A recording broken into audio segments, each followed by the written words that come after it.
Then he hands me the Glock. It's like, try this one. It'll feel good.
I'm fed up with Gandhi and Martin Luther King. Sometimes you just gotta get people's attention. So, I went over to Boyd's house, and he's pretty ragged. It's like, hey man, you just missed Sheila. Then he takes me to a cedar chest and he shows me. It's like, I got a Ruger and I got a Smith & Wessons. Then he picks up the Glock and holds it. It's like, first time Mike showed me this, I nearly puked. When I ask him if he's okay, he reaches into his camouflage pants and brings out a handful of pills and says, yeah, until I can't figure out which of these do what. Then he hands me the Glock. It's like, try this one. It'll feel good. No way. No way. I mean, I have my hands up like he was an ATM robber. And I'm like, and then I tried to tell him, look, you haven't been at school for a few days. I was worried. He just shrugs it off. It's like, whatever. He takes me to the door. He gives me a hug. And he says to miss first period on Tuesday. Out in the car, I just sat there. I mean, was he serious? Was he serious? I mean, I've heard stuff, but I always hear stuff. It's high school, right? And anyways, who am I going to tell? The same cops that dragged me to jail when I handcuffed myself to that bulldozer?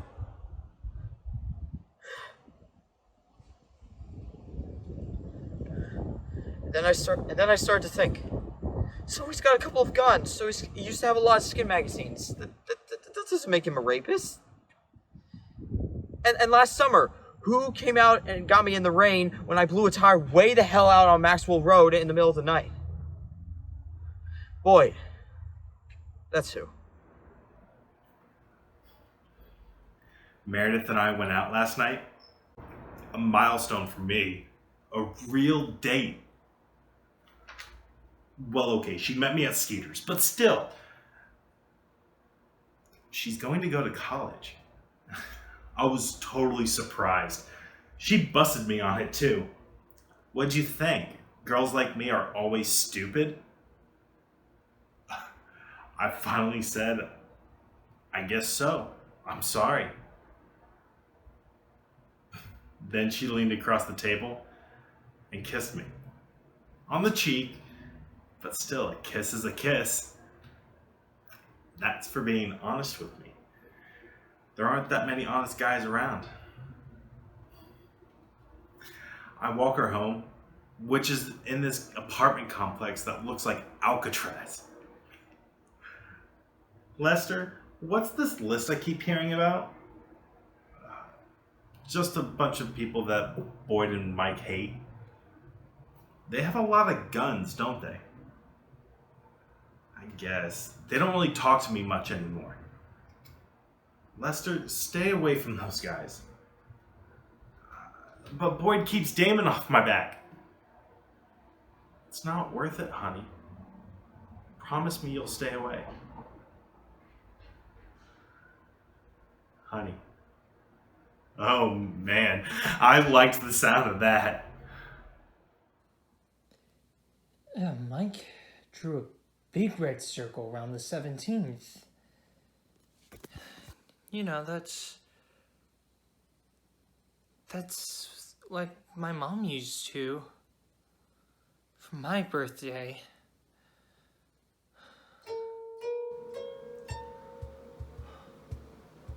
Carter and I play music together 2 nights a week. Through him I know Nisha, who is not as forbidding as she appears. David also is a good person. He likes to hear about the journey after death. He introduces me to video games. He's very adept.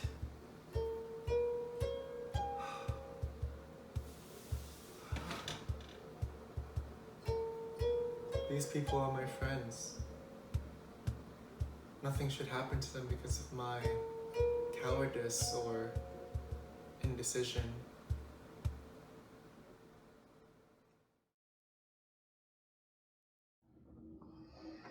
Boyd runs into me today, says he needs a favor. Will I do his buddy Mike, the guy with the bad breath down at the Arco station? Ugh, I said, no way. He says, what's one more? I felt like I was drowning.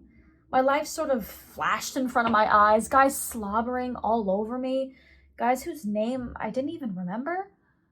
And then Boyd's pissed. You're on the list now, he says. You'll be sorry. I told him, I'm already sorry. When I called the police, someone said, "And you are?" I spelled my name many times. So, what can I do for you? When I told him, he asked, "Have you seen these guns?" I said, "No." But, so how do you know? Somebody tell you? The wires, the overhead lights, the computer screens, the outlets in the walls. I just know. This guy, Boyd, you haven't got some kind of beef with him, have you? No! So this isn't just an easy way to get him in trouble? I assure you, it's not! You assure me, huh? Okay, we'll look into it.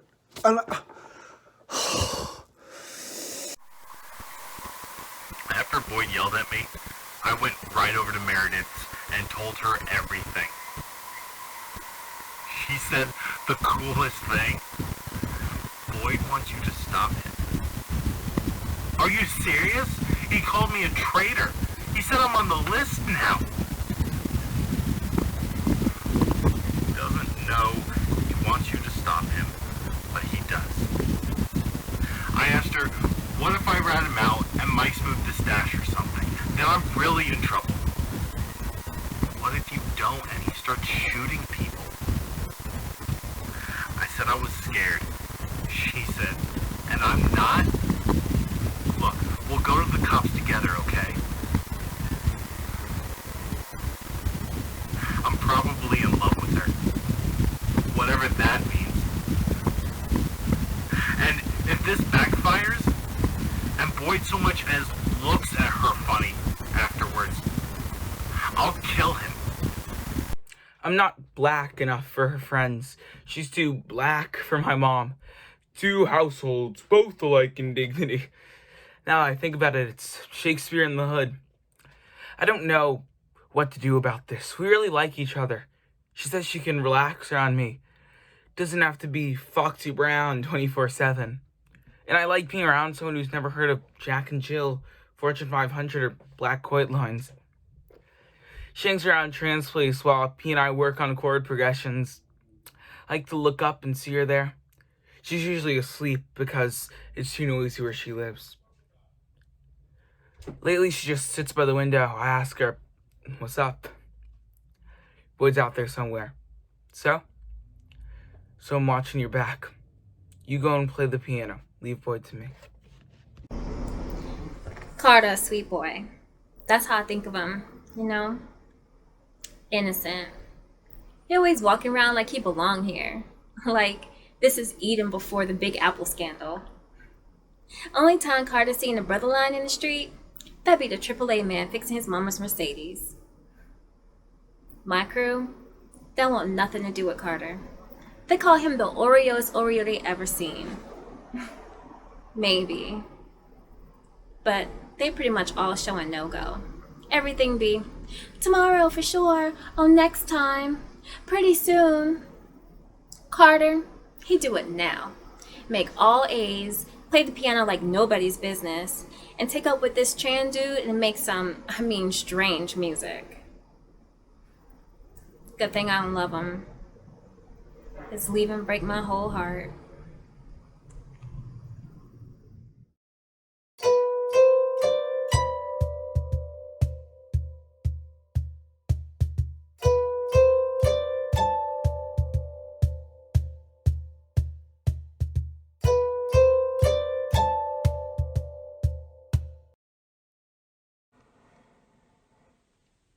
It's tomorrow.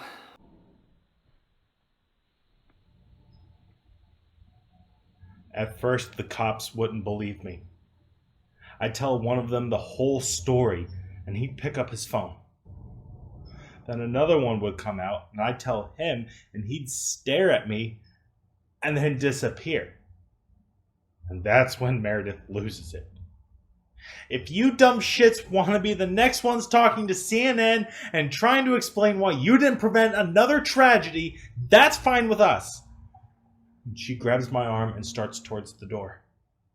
Finally, a guy fatter than me says, "Hold on, I just remembered this call from some Chinese kid." What they did do was take us along and make us sit in the back of the black and white while one of them goes up to the house and the other one frowns at us over the seat.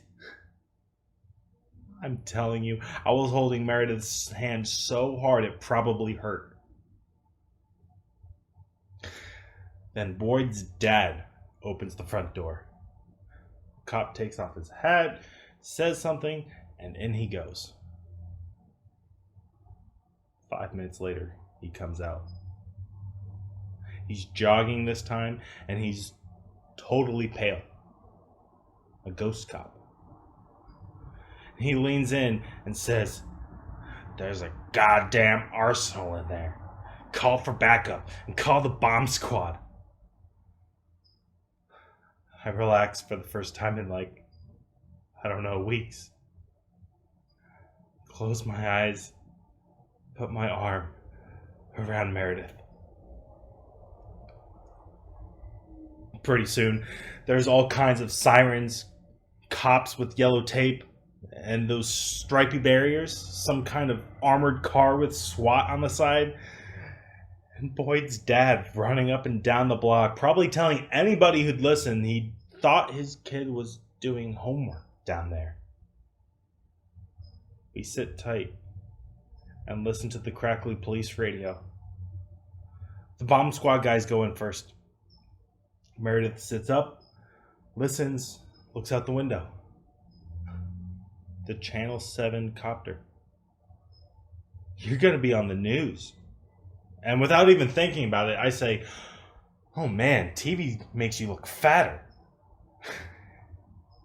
And Meredith starts laughing. Then I start, and we can't stop.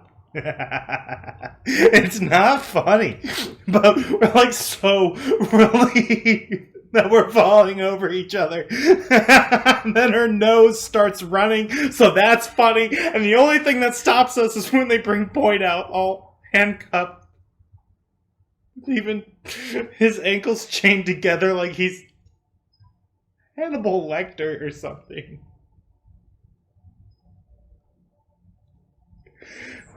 They're going to put him in the car behind the one we're in, so he gets a glimpse of us as he's walking through the window. You know what he says? "Hey, Lester." Not traitor, not scumbag, not chicken shit, just, "Hey, Lester." Steeped in your sadness, your home is your keep. To make it, I believe it. What a feat.